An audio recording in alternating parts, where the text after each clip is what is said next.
안녕하세요. 리치 유캐너에 오신 여러분 환영합니다. 저는 아나운서 유연하고요. 네, 저는 업사부입니다. 갑자기 소개를 네. 직접 해주셨어요. 감사합니다. 저희 오늘 10월 셋째 주입니다. 오늘 마지막 거래 금요일 날 역시 장 끝나자마자 제가 찾아왔거든요. 이번 주 시장은 어땠는지, 다음 주는 어떻게 좀 전략을 세워봐야 되는지 같이 사부님과 이야기 나눠보도록 할게요. 이번 주 시장이 좀 어땠나 하고 좀 생각을 해보니까 그렇게 좋지만은 않았던 것 같아요. 지난주부터. 지난주부터 막 네, 미국 시장은 뭐 신고가도 내고 그러는데 네. 우리는 그에 비해서 뭐 상승은 매우 제한되고, 아, 그죠? 지난주 뭐 만기 맞아. 주간도 있었고 했는데 네. 안 좋았어요. 애초에 지난주가 아니라 10월 들어와서 아, 이제 9월 말에 빡 한번 이제 하락을 네. 했던 부분이 있었고, 네. 그리고 이제 10월은 퐁당퐁당 징검다리에다가 아, 뭐 맞아요. 10월 9일도 휴장이기도 했고, 그런 영향들에 상승할 때는 못하고 정작 뚜껑 열었을 때는 그냥 지지부진한 모습이 현재까지 좀 이어지고, 금요일 네. 그죠? 18일 금요일도 좀 마감을 잘했으면 좋았을 텐데 그러니까 지금 2,600선 깨졌잖아요. 네, 코스피는. 지금 이제 안 좋은 상황으로 마무리가 좀 돼서 아쉽습니다. 오늘 특히나 시장에 그래도 우리나라는 반도체 비중이나 뭐 2차 전지나 이런 것들의 비중이 커져 있는 상태인데 그쪽에 전반적으로 안 좋아요. 그래서 시장 전체가 좀 많이 눌렸다라고 봐야 되니까 지금 좀 안 좋을 수밖에 없죠.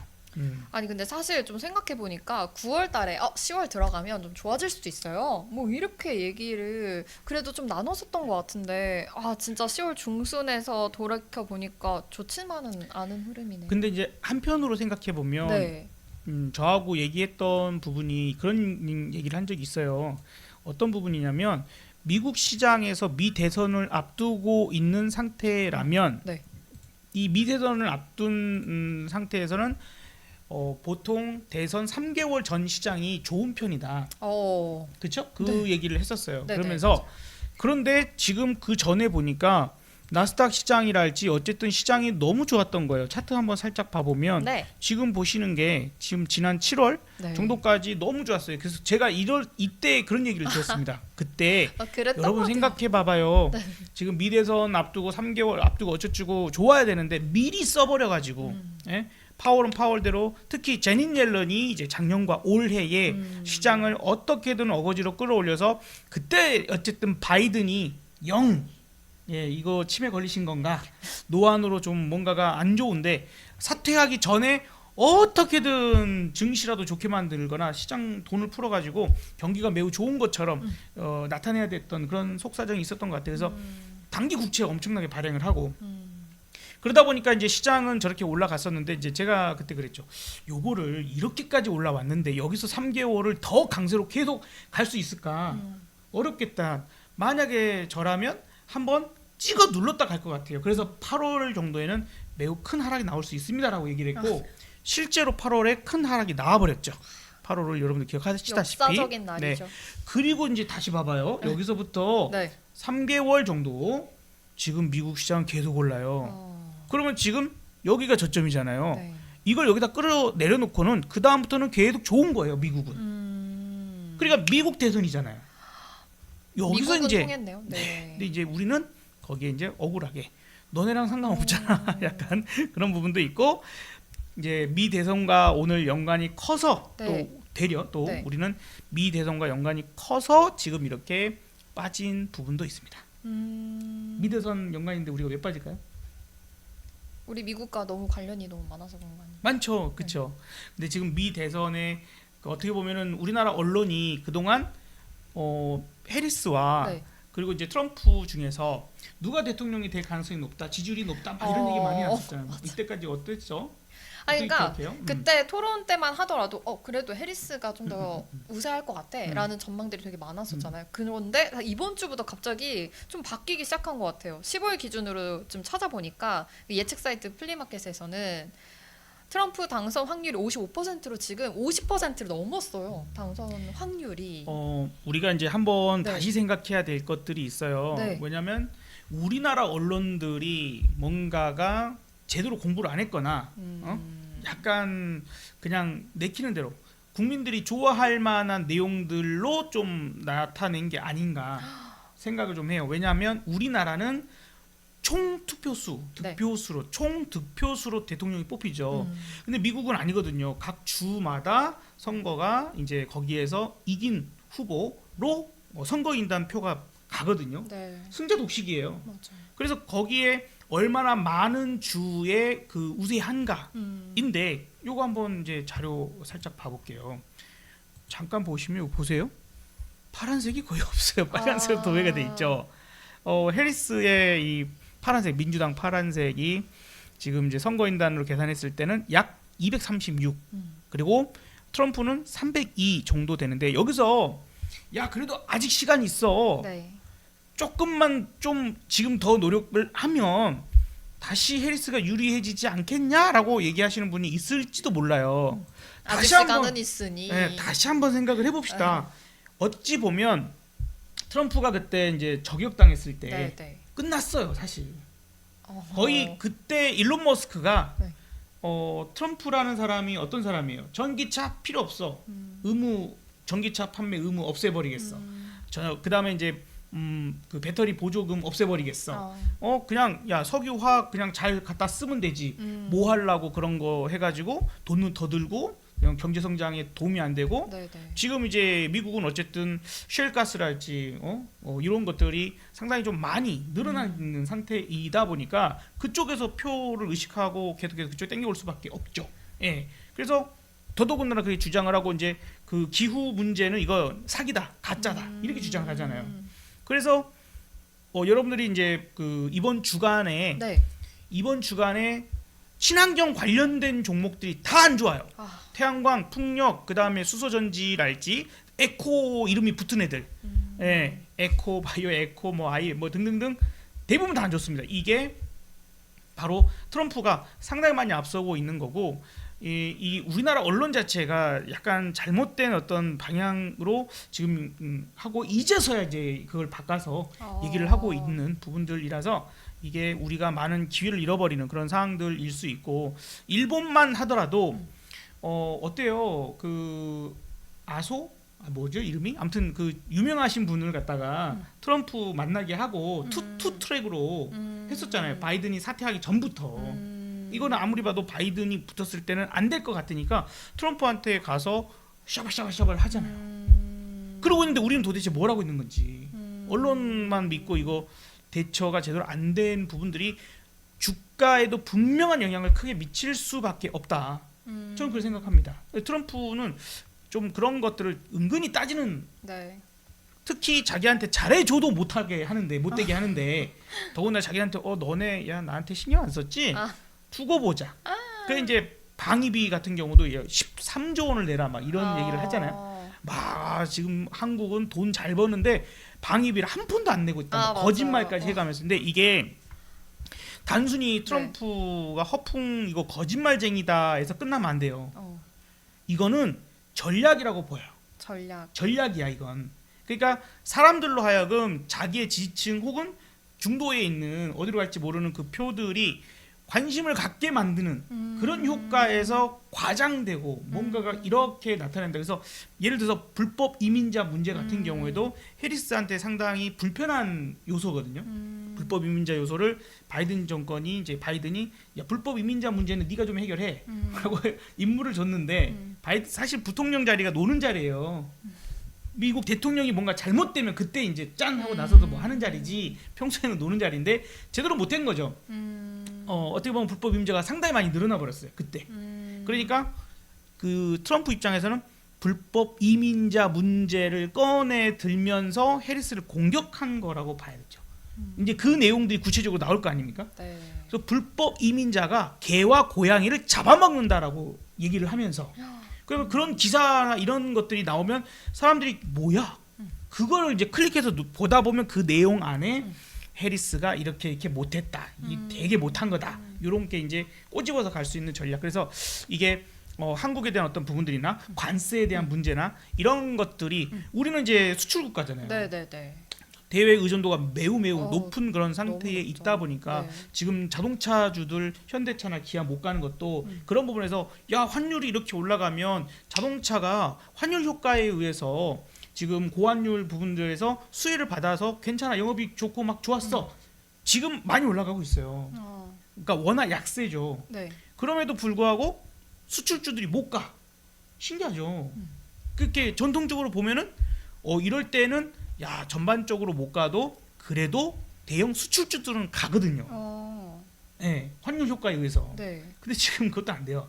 그냥 트럼프가 대통령이 되면 관세 매겨. 10%는 기본이고 20%도 매길 수 있고 그 다음에 이제 뭐 멕시코에 이제 공장들도 있고 하잖아요. 멕시코를 통해서 들어오는 관세 회피하는 거 이거 막겠다고 지난번에 관세를 1000%, 2000%까지 매기겠다고. 물론 이제 그런 약간은 이제 허황이라고 하죠. 그런 것들을 좀 덧붙여서 이제 얘기를 한 거긴 하지만 트럼프는 얘기하면 어느 정도는 실행을 해버리는 약간 안하무인적으로 해버리는 그런 성향이 있기 때문에 야 이거 미국이 아닌 미국 내의 공장에서 생산을 해서 판매하는 식이 아니라 해외에서 혹은 또 우리나라에서 그죠 생산해서 미국으로 수출하는 상황에 있는 기업들은 이거 심각한 문제에 직면할 수 있겠다.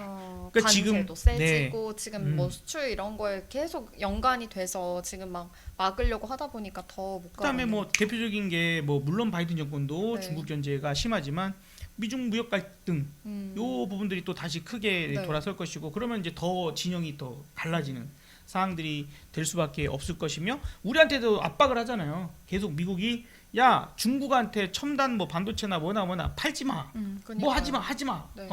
야 막 이렇게 이제 압박을 당할 수밖에 없는 그런 입장이다 보니까 트럼프는 더 심하게 그죠? 그다음에 대북 문제에 있어서도 지금 시끄럽잖아요.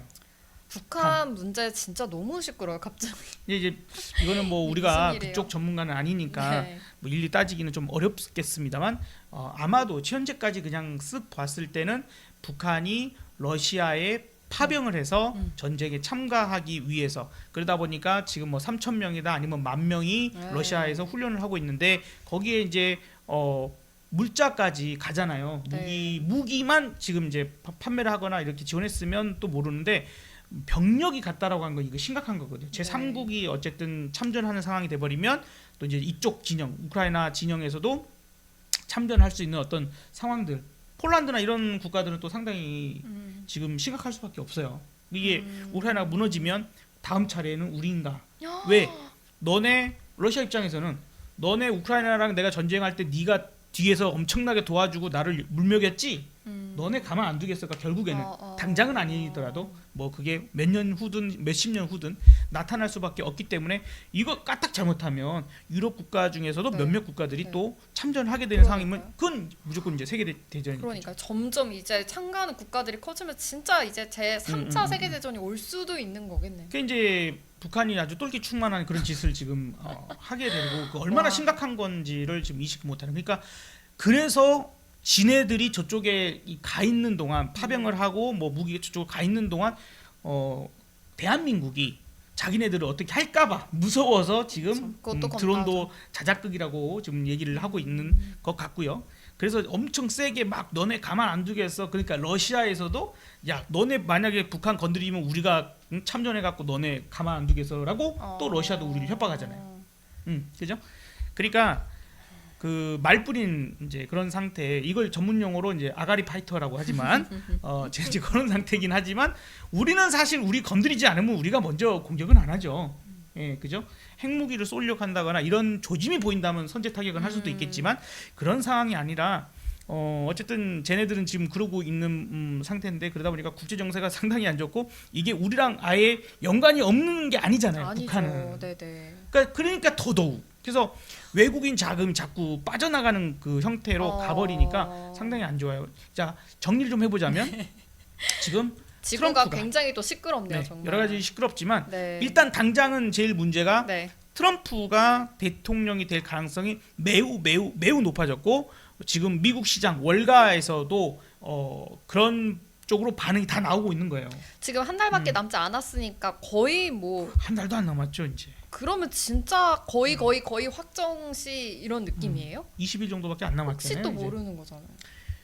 그게 안 될 것 같으니까. 어. 우리가 아까 그 얘기하다 말했죠. 자, 해리스라는 인물을 한번 생각해 보죠. 네. 우리가 해리스라는 사람이 있는지 언제 알았어요? 생각해 보세요. 사실은 해리스라는 정치인이 있다라는 사실을 언제 알았어요? 사실 바이든 사퇴하고 저는 알게 그쵸. 돼서 그렇죠. 바이든이 안 될 것 같은데 네, 네. 하니까 대안으로 네. 해리스 떠오르니까 그때서야 저런 사람이 있었어? 뭐 하는 사람이야? 뭐 하는 사람인지도 몰랐어요. 미국의 부통령은 그런 자리예요. 노는 자리 한마디로 어떻게 보면 약간 좀 사부님의 속되게 의견이고요. 표현하자면 네. 근데 이제 그러다 보니까 본인도 뭐 벙쳐갖고 있는 것 같은데 어. 준비가 안 된 상태이기도 하고 자 과거 이제 여성 대통령 후보가 있었죠. 네. 가장 유명한 사람이 힐러리 또 이제 가장 멀리 떨어지지도 않았고 자 힐러리라는 사람하고 해리스라는 사람하고 비교해 봅시다. 존재감이 어때요? 힐러리가 훨씬 우세하죠.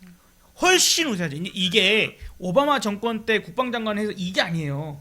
그 전 그냥 후보 또 그 이전 빌 클린턴이 사고치고 성파문 일어나고 막 그럴 때부터 저 사람이 드러나서 야 저렇게 현명한 사람이 있구나 등등등등등 되면서 본인의 능력으로 또 그런 자리까지 올라온 거잖아요. 정치적 입지를 구축하면서 그러니까 네. 우리나라 사람들조차도 힐러리에 대해서는 야 대통령감이야 대통령 되겠어라고 했음에도 불구하고 졌죠. 언론 플레이가 그렇게 미국 언론조차도 힐러리가 무조건 돼 95% 확률이야 했는데 바로 다음 날 뚜껑 열어보니까 그냥 트럼프가 돼버렸죠. 총 투표 수는 힐러리가 앞섰어요. 100만 표가 더 많이 받았어요. 그럼에도 불구하고 선거 방식이 다르기 때문에 트럼프가 돼버린 거죠. 네. 그 바이든도요 지지율에 있어서는 7%가 앞선다고 했어요. 네. 근데 막상 선거를 해보니까 4%만 앞섰어요. 근데 이게 현 상황에서 지금 민주당 후보로서 아마 2000년 이후에 그 민주당 후보들 중에서는 가장 약체라고 평가가 되고 있는 것 같아요. 그러니 지금 저런 사람을 데려다가 이걸 뒤집기가 가능하겠냐? 여러 사람이 지원을 했잖아요. 안 돼. 오바마 전 대통령까지 나서서. 그러니까요. 그래서 흑인 대통령이 나서서 하면은 흑인 표가 좀 모인다거나 이래야 되는데 오히려 흑인 표조차도 트럼프로 간다라는 그런 기사들이 많이 접하고 있습니다. 그래서 이게 지금 심각해. 그러니까 네. 우리는 지금 현재 이 상황을 우리가 어떻게 할 수가 없어요. 네. 그렇죠. 우리는 어떻게 해서 그냥 대응하는 것밖에 없어. 네. 그러면 트럼프가 대통령이 될 수 있어라는 가능성을 매우 높게 놓고 거기에 대한 대안을 생각을 해야 된다는 거죠. 네. 자 그러면 트럼프가 대통령이 된다라고 하면 이제 문제가 발생할 수 있는 것들이 있어요. 일단은 이제 재정 적자의 신경을 안 쓸 가능성이 높죠. 그냥 자기가 대통령 되고 자기가 또 업적 기리고 뭐 하려면 막 돈을 또 물 쓰듯이 막 써버릴 수 있는 거예요. 네네. 네, 그리고 이제 빚만 네, 진짜 더 많아지는 거예요. 제조 보호를 위해서 이제 관세를 부과하게 되면 네. 또 이제 물가가 아. 자극될 상황들이 또 오겠죠. 지금 이미 그래서 금 가격 상승이나 장기 금리 상승 이제 그 목요일 밤 미국 시장이 네. 꽤나 올라서 네. 한번 잠깐 뭐 차트까지 잠깐 봐보면 그랬음에도 불구하고 이렇게 꼬꾸라져서 끝났거든요. 여기서 시작한 거잖아요. 네. 자, 목요일 날. 여러분들 이제 기본적인 공부를 할 때 양봉하고 음봉하고 기습 공격해야지. 네. 자, OX 퀴즈입니다. 네. 자, OX 퀴즈. 여러분들도 한번 맞춰봐요. 네. 기본입니다. 빨간색 캔들이 있고 네. 파란색 캔들이 있죠. 네. 자, 빨간색은 네. 어제보다 상승하면 빨간색. 네. 파란색은 어제보다 떨어지면 파란색. 맞으면 O, 틀리면 X. X. 왜 시가에 그렇죠? 따라서죠. 응? 시가. 오. 역시. 너무 당연한 네, 이야기. 경제 아나운서입니다. 네, 자 그래요. 그래서 이제 이렇게 보시면은 이 음봉일 경우에는 몸통 기준의 네. 이 위에 부분이 시가죠. 높게 시작을 해놓고는 쫙 밀린 거예요. 이날도 그렇고 차익실현이 쭉 나왔어 내지는 그죠 현금화가 이루어졌다고 봐야 되는데 이게 왜 다 좋았어요. 괜찮았어요.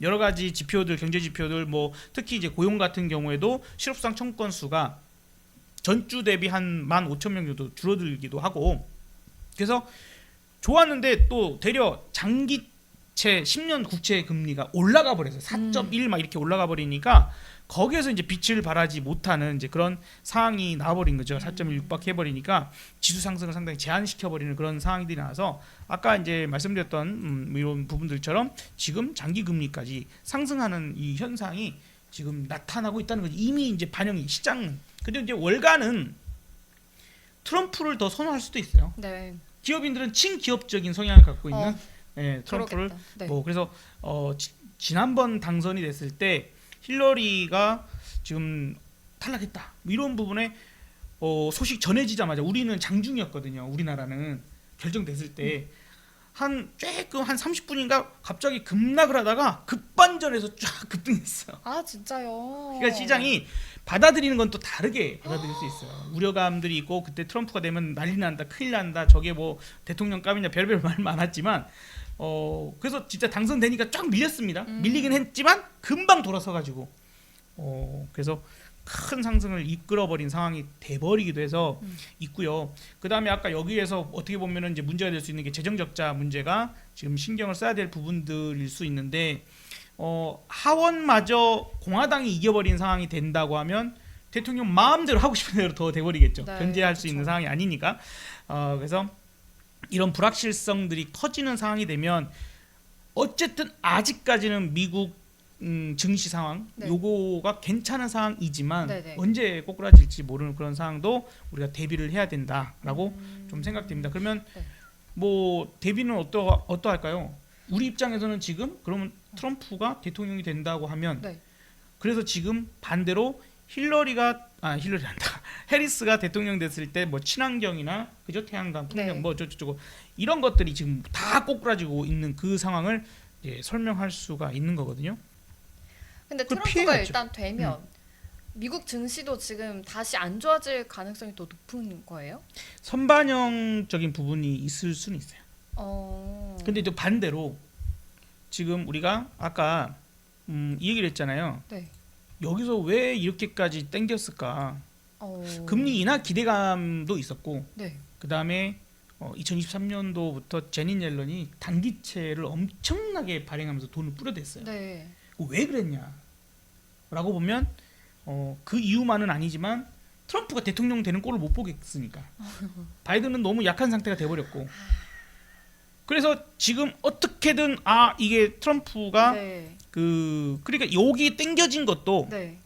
야 해리스가 될 것 같으면 굳이 억지로 땡기지 않아도 돼요. 아. 안 될 것 같으니까 어거지로 땡겨놓고 다른 국가는 안 되잖아.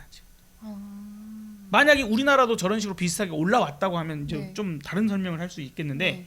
뭐 다른 국가들은 제대로 올라오지 못하고 미국 시장만 저렇게 가는 거 그냥 아니야 말도 안 되는 소리 하지 마 지금 경제 지표가 좋아서 가는 거야라고 또 얘기하겠죠. 그죠? 그다음에 뭐 금융주 JP 모건이나 골드만삭스 뭐 등등등등 웨스트파고 뭐 네. 금융주 실적 좋아서 올랐어. 그러니까요. 다 그래서 설명하겠죠. 아. 그 도대체 그런 지표들이 왜 그렇게까지 나오느냐? 왜 그렇게 나오느냐? 경제 지표가 왜 그렇게 좋게 나오느냐? 실제일까 아니면 돈으로 쌓아 올린 걸까? 돈에 대한 효과일까? 그런 것들을 이제 감안해 보고 이제 그러면 이제 안 해. 하면 갑자기 와르르 될 예, 수도 있는 예. 상황이 올 수도 있다. 더 이상 이제 이거를 억지로 받치거나 올릴 그 필요가 없어지게 되면 뭐 밀릴 가능성도 있겠죠. 진짜 대비해야겠네요. 이제 트럼프가 된다고 해서 무조건 빠지는 건 아니에요. 아까도 말씀드렸지만 이전에 대통령이 됐을 때는 그 장중에 한번 빠지다가 30분인가 만에 급반등을 시켜서 쭉쭉쭉 올라가기도 했습니다. 네. 이제 그런 것들도 이제 반응을 보는 게 필요해요. 그래서 하루 이틀 정도 지켜보면 시장이 이제 어떻게 되겠구나가 나오긴 할 건데 우리가 이게 억지로 쌓아 올린 것이라면 뭐 그럴 수 있다라는 정도 좀 생각을 하고 오히려 세계 경제적인 부분들 미국은 의외로 안 무너질 수 있어요. 근데 문제는 지금 우리나라가 보여지고 있잖아요. 네네. 우리나라가 지금 이미 보여지고 있고 제가 수요일 날 월요일 날도 여러분들한테 여러분 보세요. 지금 수렴하고 있죠. 방향이 아직 없어요. 여기에서 위로 뚫리면 그때 가도 늦지 않다. 저는 현금 비중이 30% 이상에 좀 많이 높여놓은 상태다. SK하이닉스조차도 많이 팔아서 없다. 그동안 제가 SK하이닉스 얼마나 많이 얘기했어요. 그러니까. SK하이닉스 저 샀어요. 저 맨날 좋아요. 저 떨어지면 무조건 삽니다. 막 단타 쳤어요. 막 수익 났어요. 맨날 그러다가 없어. 거의 없어요. 지금 현금으로 확보하고 계시는구나. 네. 네. 예를 들어서 제가 SK 하이닉스를 이제 뭐 예를 들어서요. 네. 한 1,000만 원어치를 사는 게 만약에 목표다라고 네. 하면 지금은 100만 원도 안 돼요. 50만 원도 왜요? 안 될 정도로 이- 그만큼 이제 많이 줄여놓은 거죠. 현금 이거 확보. 손에 오면 그때 들어가시려고 아직 갖고 계신 거예요? 그러면 현금을? 지금 미 대선에 대한 부분의 불확실성이 해소가 된 다음에 대한 것들, 그 다음에 원래는 ASML 때문에 이거 좀 문제가 심각해질 수도 있겠다라는 좀 생각도 했고 이따가 한번 반도체에 대해서는 네, 다시 네. 한번 얘기를 해봐요. 근데 지난번 이제 TSMC 실적, 저번에도 마이크론 실적, 이런 등등등등 실적 발표 이후에 저는 좀 접근하겠다. 그래서 그 전에도 엔비디아 실적 발표 그 전에 현금화를 많이 좀 시켜놓거나 하이닉스 비중이 적은 상태에서 엔비디아 실적을 만났고 그때 툭 빠져버렸어요. 그래서 되려 싸게 샀죠. 그런 것처럼. 근데 이번에 이제 마이크론은 그 이후에 좋아서 이제 오히려 더 올라가 버렸지만 어쨌든 이번에도 TSMC 실적이나 여러 가지 다 확인하고 난 들어갈래 라는 관점이어서 뭐 기타 이제 그렇게 됐습니다만 요 부분도 어쨌든 반도체에 대한 부분들도 우리가 좀 생각을 해야 된다. 네. 지금 그런 시점이 됐다고 봐요. 오늘은 뭐 금요일날 SK하이닉스가 4% 넘게 하락을 했고 네. 한미반도체도 네. 상당히 크게 하락을 했잖아요. 이거 계속 지수 설명하면서 네. 지금의 형태가 이제 8월달 폭락할 때 네. 여기서부터 지금까지 오기 전부터서도 제가 현재 이렇게 왔는데요. 이게요 비슷하게 갈 때가 있어요. 언제가 가장 비슷합니다. 역사적으로라고 설명했던 제가 있죠. 그게 바로 14년? 2004년이었죠. 2004년. 20년 전이었군요. 2004년. 20년 전이요. 주기가 가장 크게는 20년 주기로 돌아요. 그래서 지금 그 20년 전에 첫 번째 10년이 지금 반복되고 있어요. 지금까지는 맞아요. 그래서 이때에도 보시다시피 급락이 나왔다가 이번 8월달 5일 이후에 그 반등 모습과 거의 비슷하죠. 네. 내려가고 올라가고 내려가고 하는데 지금 모양이 어때요? 세모. 세모, 삼각형이죠. 네. 삼각 수렴형이라 그래요. 그래서 삼각 수렴이 되고 있죠. 네. 그리고 이제 이게 삼각형을 벗어나니까 쭉 올랐죠. 그죠? 네. 상방으로 뚫렸죠. 네. 지금의 모습은 어디까지 와 있나? 현재 여기 어디까지 와 있? 볼까요? 짜잔. 그래요, 안 그래요? 와, 뚫렸으면 좋겠네요, 진짜. 그래서 밑으로 뚫려버리면 네, 이제 직전 저점, 그 다음 저점 이런 것들이 위협받을 수 있는 그런 상황이 되고 네. 2004년도에도요. 뭐 어떻게 보면은 이 저점을 깼다가 그리고 올라갔어요.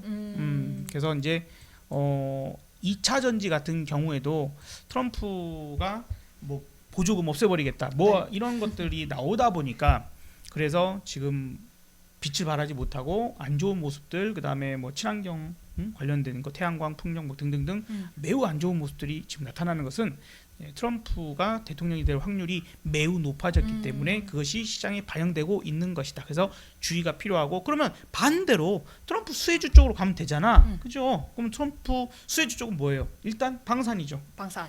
야, 씨, 미국이 왜 너네 언제까지 지켜주냐? 니네 가서 해. 나토 나 탈퇴해볼래? 이러고 있으니까. 네. 그러면 나토에 그동안 이제 그 유럽 국가들이 국방비 지출을 최소화하면서 누리고 살았단 말이에요. 어떻게 보면. 근데 이제 그럴 수가 없게 되는 거죠. 러시아가 어쨌든 우크라이나를 지금 상당히 압박을 더 강하게 하고 있는 그런 상황들이고 하다 보니까 자체적인 국방력을 높일 수밖에 없는 그런 네. 상황인. 그래서 러시아 전쟁은 빨리 끝날지 모르지만 오히려 이제 더 위급적인 부분들이 나올 수 있죠. 그래서 방산, 그 다음에 조선? 조선, 그 다음에 헬스케어, 바이오. 지금도 그 제약바이오 뭐 이런 것들 좀 이렇게 가잖아요. 네. 그 다음에 미중 갈등 관련된 종목이랄지 뭐 그런 쪽들이 이제 지금까지 계속 볼 수 있어요. 금융, 통신 정도까지 그 정도. 그리고 노후된 전력 설비를 이제 빨리 이게 뭐 하겠다라는 오. 얘기도 했어요. 그러니까 네, 네. 전력 설비, 전력기기 관련된 전선. 네. 종목들 군만 이제 보고 나머지는 좀 대선 이후에, 그리고 되려 트럼프가 만약에 대통령이 돼서 2차 전지 같은 경우에도 답답하시겠지만 네. 급락이 일어난 다음에 저점을 다시 잡을 생각을 하는 게 나을 것 같아요. 그래서 저는 지금 2차 전지를 안 들고 있어요. 그것도 네. 진짜 좋은 방법이네요. 대선 지나고 네. 만에 하나 어쨌든 우리가 상승하면은 상방 잡으면 그때는 따라가면 돼요. 근데 내가 들고 있는데 폭락하면 답이 없어요. 그럼 파생밖에는 그 대안을 파생을 해지하는 수밖에 없어요. 그래서 저는 오히려 파생이 지금 매매하기는 더 좋다.